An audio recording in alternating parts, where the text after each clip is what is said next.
Hello friend, সবাই কেমন আছো? আজকে হলো শনিবার আর আজকে তোমাদের সাথে আমি ঘরে ডোনাট বানিয়েছি। ডোনাট কিভাবে বানালাম সবটাই শেয়ার করব, তো ভিডিওটা দেখতে থাকো। তো দেখো, ডোনাটগুলো দেখতে যেরকম সুন্দর লোভনীয় হয়েছে, খেতেও এরকম ভালো হয়েছে। তো তোমরাও ঘরে বানাতে পারো। তো কেকের যা যা উপকরণ, এই উপকরণগুলোই লাগে ডোনাটে। তো দেখো, প্রথমে আমি চিনি নিলাম, তারপর একটা ডিম দিয়েছি।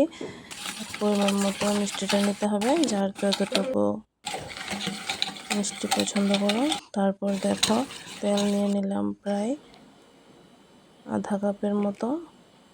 ভ্যানিলা এসেন্স দিয়ে দিলাম 5 ml এর মতো। তারপর দেখো, একটা হ্যান্ড ব্লেন্ডার দিয়ে আমি ভালো করে ব্লেন্ড করতে হবে। চিনিটাকে গলাতে হবে। তারপর আমি কোকো পাউডার দিলাম 2 চামচ।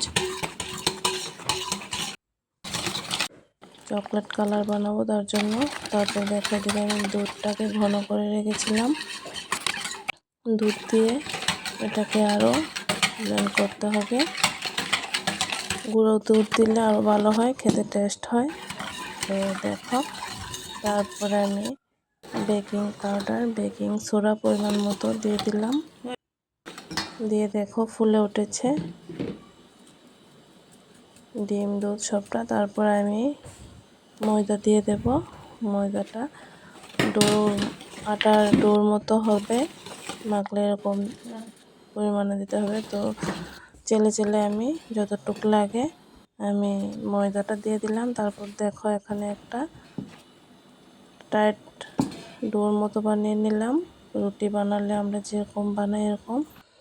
তো এখন একটা রুটি বেলের মধ্যে একটু ভারী করে বেলতে হবে।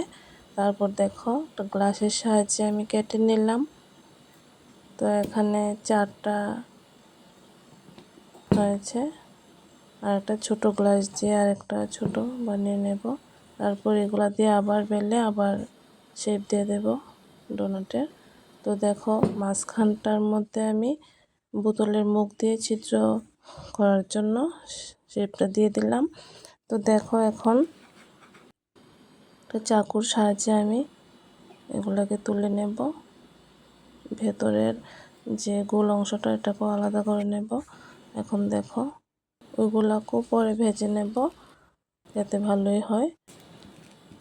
তো দেখো, সাদা তিল দিয়ে আমি একটু ডেকোরেট করছি। তো খেতেও ভালো হবে, দেখতেও সুন্দর হবে। তো দেখো, ওটা করার মধ্যে তেলটা হালকা গরম হওয়ার পর আমি অল্প আঁচে ভেজে নেব, কারণ ভেতরটা না হলে ভালো করে হবে না, কাঁচা থেকে যাবে। তো দেখো, আমি অল্প আঁচে,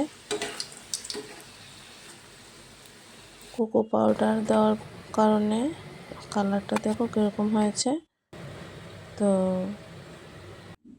এরকমই ভেজে এরকমই খাওয়া যায়। তো আমি একটু ডেকোরেট করব। এখন আমার মোটামুটি ভাজা হয়ে গেছে। তো অনেকগুলোই হয়েছে আমার ডোনাট। তো দেখো, উপরে চকলেট স্প্রিঙ্কেল আর কাঠবাদাম দিয়ে একটু ডেকোরেট করে নিলাম।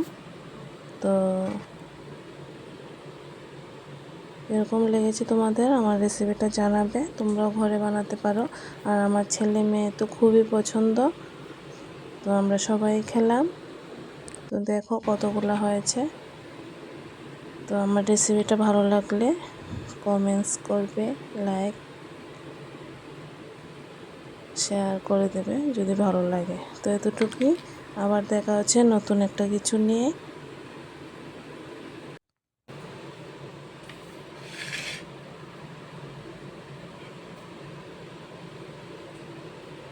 তো দেখো কীরকম হয়েছে। আর আমার মেয়ে প্রিয় জিনিস।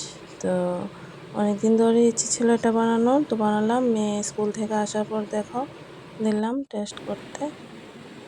তো সবগুলো খাইনি, একটা খেয়েছে, জাস্ট প্লেটটা হাতে নিল। তো খুবই ভালো হয়েছে বলল। তো সবাইকে থ্যাংক ইউ আমার ভিডিওটা দেখার জন্য।